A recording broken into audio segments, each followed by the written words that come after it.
Déclaration de Xavi Alonso, Kylian Mbappé en conférence de presse après la victoire 1-0 du Real Madrid contre Osasuna, analyse du match et les notes. Conférence de presse de Xavi Alonso, un retour chargé d'émotion et d'exigence. L'émotion du retour au Bernabéu. Mon retour au Bernabéu a été très spécial. C'est inoubliable. Dès les premières paroles, Xavi Alonso exprime l'intensité émotionnelle de son retour au Santiago Bernabéu, cette fois-ci en tant qu'entraîneur. Ce n'est pas une simple formalité, mais un moment historique pour lui, le lieu symbolise sa carrière de joueur et désormais il y retourne pour marquer son empreinte stratégique. En choisissant le mot « inoubliable », Alonso ne parle pas uniquement de l'affectif mais aussi de la responsabilité qui l'accompagne. Il montre sa conscience que le rôle d'entraîneur exige autant de légitimité émotionnelle que de compétences tactiques, et que chaque geste et décision sera observé dans ce stade mythique. Le constat lucide sur le jeu, il y a eu de bonnes choses et d'autres à améliorer. Le chemin est long, mais nous avons été organisés.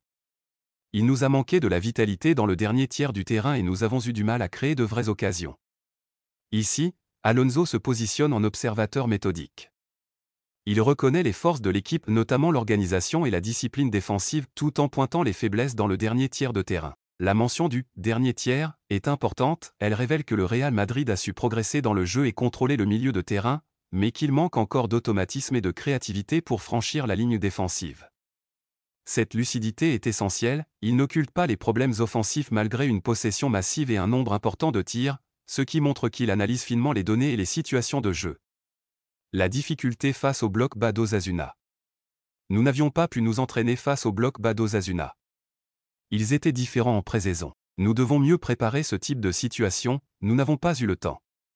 Alonso met en lumière une limite tactique temporaire, son équipe n'avait pas anticipé la rigidité et le regroupement défensif d'Osasuna. La mention du contraste entre la pré-saison et le match officiel souligne que le Real Madrid doit s'adapter aux réalités compétitives et que la préparation tactique est un processus évolutif. Cette transparence tactique montre une approche réaliste et professionnelle, il reconnaît les lacunes, mais aussi la capacité à les corriger par le travail futur.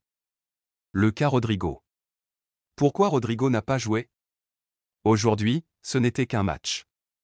Il n'y a pas d'analyse particulière derrière cela, c'était ma décision. Rodrigo fait partie de mes plans. Cette déclaration est stratégique, Alonso désamorce toute polémique sur l'absence de Rodrigo. Il clarifie que la décision est purement technique et ponctuelle, et qu'aucune sanction ou désaveu n'est impliquée. La mention « fait partie de mes plans » renforce la confiance envers le joueur, tout en affirmant son autorité sur les choix tactiques. Cela instaure un climat de méritocratie et de confiance au sein du vestiaire. La progression collective comme objectif. J'ai confiance que l'équipe va continuer à progresser et retrouver son rythme. Nous sommes encore en phase de réglage, mais une victoire apporte de la sérénité. Alonso renforce ici le message de patience et de continuité. Il souligne que l'équipe n'est pas encore optimale, mais que la victoire initiale offre un cadre serein pour travailler. Le coach insiste sur l'importance de construire un collectif solide et de favoriser l'intégration des recrues, plutôt que de se concentrer uniquement sur l'efficacité immédiate. La méritocratie comme ligne directrice. Personne n'a de place garantie dans le 11. Cette phrase résume le principe central d'Alonso, la concurrence et le mérite guideront la sélection. Peu importe le statut, le palmarès ou la réputation, les joueurs doivent justifier leur place chaque jour. Cette posture instaure un climat de vigilance positive et de motivation permanente, et s'adresse à l'ensemble de l'effectif, jeunes inclus, pour maintenir un vestiaire compétitif. Kylian Mbappé et ses ambitions. Après cette première saison, Kylian veut maintenant faire encore plus, et cela se ressent quand on lui parle et quand on travaille avec lui. On peut voir qu'il est extrêmement motivé.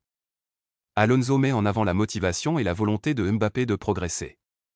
Le Français n'est pas seulement un buteur, il est aussi moteur du projet collectif. L'entraîneur valorise son attitude quotidienne, sa rigueur et son influence positive sur le groupe. C'est un message clair, Mbappé est un leader de performance et de projet, pas seulement une star sur le terrain. La gestion d'Arda Güler. Arda a besoin de minutes pour devenir un joueur important. Il est sur la bonne voie. Alonso adopte une approche progressive avec le jeune Turc, accumuler des minutes, renforcer sa confiance et sa constance. Il insiste sur la patience et la planification, montrant que l'intégration des jeunes talents suit une logique long terme, équilibrant talent naturel et maturité tactique. Les nouvelles recrues et la solidité collective. Les nouvelles recrues ont réalisé une prestation correcte et sérieuse. Ce n'était peut-être pas spectaculaire, mais ils ont joué avec sérieux, sans commettre d'erreurs et sans nervosité. Alonso valorise la sérénité et la fiabilité des recrues. L'objectif premier n'est pas l'éclat individuel, mais l'intégration solide au collectif et la stabilité tactique.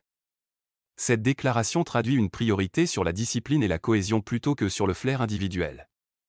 L'évolution tactique d'Arda Güler. Depuis son intégration, Arda Güler a énormément progressé, pas seulement en termes de qualité, mais aussi dans sa compréhension du placement et sa façon de gérer le ballon. En première période, il a été brillant et a récupéré plusieurs ballons. Le coach met en lumière l'intelligence de jeu du jeune Turc.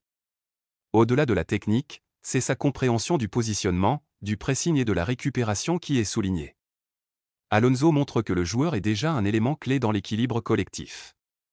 Franco Mastantuono et son impact. J'ai aimé la performance de Franco. Il a eu un impact sur le match et a apporté une bonne énergie. Le jeune Argentin est valorisé pour son influence indirecte sur le rythme et la dynamique du jeu. Alonso insiste sur l'énergie et la fraîcheur qu'il a apporté, indiquant que même sans statistiques spectaculaires, son rôle a été déterminant. Huijsen et Militao, la charnière en question. Huijsen et Militao en charnière? Personne n'a de place fixe dans le 11, ceux qui le méritent joueront. Nous avons Rudiger, Asensio, Alaba, mais je suis très satisfait d'Ede et de Dean. Alonso rappelle ici le principe de méritocratie appliqué à la défense centrale. Il valorise la performance des jeunes Huijsen et Militao tout en rappelant la profondeur de l'effectif. La défense sera un secteur clé et compétitif cette saison. Le rôle de Dani Carvajal. Dani Carvajal? C'est le capitaine, le leader. Il sait ce qu'il faut faire pour gagner. Ce sera fondamental. Alonso met l'accent sur l'expérience et le leadership. Carvajal est présenté comme le relais indispensable entre le vestiaire et l'entraîneur, capable de guider les jeunes et de maintenir la cohésion dans les moments délicats. Franco Mastantuono a livré une bonne performance. Maintenant, nous devons préparer le prochain match, mais j'ai vu des choses positives. Et je suis très heureux d'être de retour dans ce nouveau Bernabéu. Alonso clôt sa conférence sur un mélange d'optimisme mesuré et d'émotion personnelle. Il valorise les jeunes, souligne les points positifs et rappelle l'importance de se projeter sur le prochain match. Le Bernabéu reste au cœur de son discours, à la fois comme symbole et comme motivation pour son projet. Déclaration de Kylian Mbappé, maturité et esprit collectif. Importance de la victoire. Le premier match était important, on l'a gagné et on est content. Mbappé valorise le collectif et la symbolique d'un succès inaugural. Sa priorité est le résultat de l'équipe, illustrant sa maturité et sa lecture stratégique de l'importance d'un bon départ en Liga. Priorité au collectif. Je suis heureux d'avoir marqué, mais le plus important est d'aider l'équipe. Il met l'accent sur la contribution collective plutôt que sur l'éclat individuel. Même buteur, il reste au service de la dynamique globale. Analyse tactique du bloc adverse. C'était important pour nous de commencer par une victoire à domicile. Nous savions que ce serait difficile. Osasuna avait un plan clair, attendre, et ils avaient Budimir. Mbappé démontre une lecture tactique précise. Il identifie la stratégie adverse et comprend le rôle clé de Budimir dans l'attaque d'Osasuna. Cela montre sa capacité d'analyse sur le terrain. Adaptation au match. En première mi-temps, nous n'avions pas d'espace, mais en seconde période, nous avons marqué tôt. Nous avons eu plus d'occasions et sommes devenus plus dominants. Mbappé souligne l'adaptabilité et la capacité à modifier la stratégie en cours de match. La reconnaissance des difficultés initiales montre humilité et lucidité. Engagement global. Je me sens bien, mais le plus important est toujours d'aider l'équipe offensivement et défensivement, et tout le reste viendra. Le Français insiste sur l'aspect défensif et collectif de son rôle, illustrant son intégration dans le système d'Alonso. Cohésion et morale. On a passé de très bons moments ensemble et si j'ai un bon moral, le reste de l'équipe s'amusera. Mbappé démontre son rôle de leader positif, conscient de l'impact psychologique sur le vestiaire. Retour au Bernabéu est symbolique du numéro 10. Je suis très content d'être de retour au Bernabéu. C'est un numéro aussi important ici que l'était le numéro 9. Mon nouveau numéro? Il est génial. J'espère ne pas le changer chaque saison. Mbappé humanise sa communication en parlant de l'émotion et du plaisir. La symbolique du numéro 10 est replacée dans le contexte du club et du Bernabéu, montrant qu'il valorise l'histoire et la continuité plutôt que la gloire individuelle. Synthèse. Les déclarations de Xavi Alonso et Kylian Mbappé traduisent un équilibre parfait entre exigence, analyse tactique et gestion humaine. Alonso combine lucidité, stratégie et mise en valeur des jeunes, tout en rappelant l'importance du mérite et de la discipline. Mbappé, quant à lui, valorise le collectif, démontre une lecture fine du jeu et un rôle de leader positif, tout en restant humble sur ses performances individuelles. Ensemble, ils projettent une image d'un Real Madrid ambitieux, discipliné et conscient de ses défis pour la saison à venir. La première journée de Liga a débuté par un Real Madrid en quête d'affirmation, face à un Osasuna discipliné mais limité offensivement. Dès les premières minutes, Álvaro Carrá s'est montré ambitieux. À la 7e minute, il déclenche une frappe du pied gauche depuis l'extérieur de la surface après une dernière passe précise de Brahim Diaz. Ce tir, bien que non cadré, révèle immédiatement l'intention du Real Madrid de prendre le contrôle du jeu et de tester la réaction d'un Osasuna regroupé. Le Real a rapidement imposé sa domination territoriale, les corners obtenus à la 11e et 19e minute, suite à des actions impliquant Alejandro Catena et Valentin Rosier, illustrent une pression constante sur les latéraux et défenseurs adverses. Dean Huijsen et Álvaro Carrá ont également obtenu des coups francs dans leur moitié de terrain, témoignant d'une organisation qui privilégiait la relance et la construction depuis l'arrière. La défense d'Osasuna n'a pas tardé à se montrer physique. John Moncayola et Ant Budimir commettent des fautes à la 21e et 22e minute, tandis que Ruben Garcia reçoit un coup franc sur l'aile droite à la 30e minute. Ces interruptions montrent la difficulté pour Osasuna de contenir les mouvements offensifs madrilènes, surtout face à la qualité technique de joueurs comme Brahim Diaz et Vinicius Junior. Les tentatives individuelles de Kylian Mbappé ont marqué cette première mi-temps. À la 22e minute, un tir de la tête depuis le point de pénalty, après un centre de Brahim Diaz, est contré, et quelques minutes plus tard, 25e minute, son tir du pied gauche est repoussé par le gardien. Ces actions traduisent la volonté de Mbappé de se positionner dans les zones de finition et d'influencer le rythme du match, mais également la solidité défensive et la concentration d'Osasuna dans sa surface. Le duo offensif Vinicius Junior Autran Alexander-Arnold s'illustre par des coups francs et des tentatives de frappe, notamment à la 38e minute. Vinicius, en particulier, cherche à combiner vitesse et précision dans des positions excentrées, tandis qu'Arda Güler et Dean Huijsen participent activement aux phases de construction et aux tirs de loin.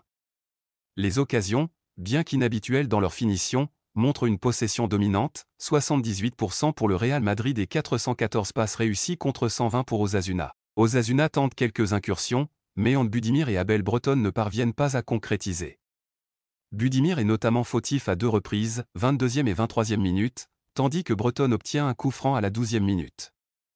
La possession limitée, 22%, et le manque d'occasions franches reflètent une approche défensive stricte, mais peu efficace sur le plan offensif.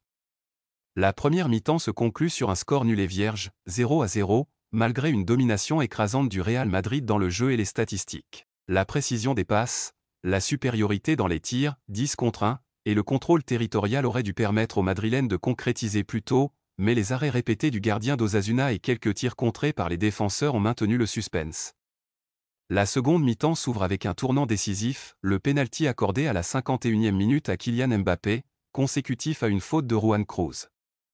Mbappé transforme le pénalty avec sang-froid, plaçant le ballon au ras du poteau droit et offrant le premier et unique but de la rencontre au Real Madrid. Cette réalisation libère les Madrilènes et reflète leur capacité à transformer la domination en résultat concret. Aurélien Tchouaméni et Federico Valverde s'illustrent ensuite par plusieurs tentatives de frappe, 57e et 58e minute, tandis qu'Arda Güler et Álvaro Carrá poursuivent leur contribution offensive par des tirs de loin. Kylian Mbappé reste central dans les combinaisons, notamment sur les actions à la 73e minute où son tir est contré après un centre de Vinicius Junior. Le Real Madrid continue de multiplier les corners, 68e et 73e minute, et les tirs, reflétant une volonté de consolider son avance et d'exploiter chaque opportunité.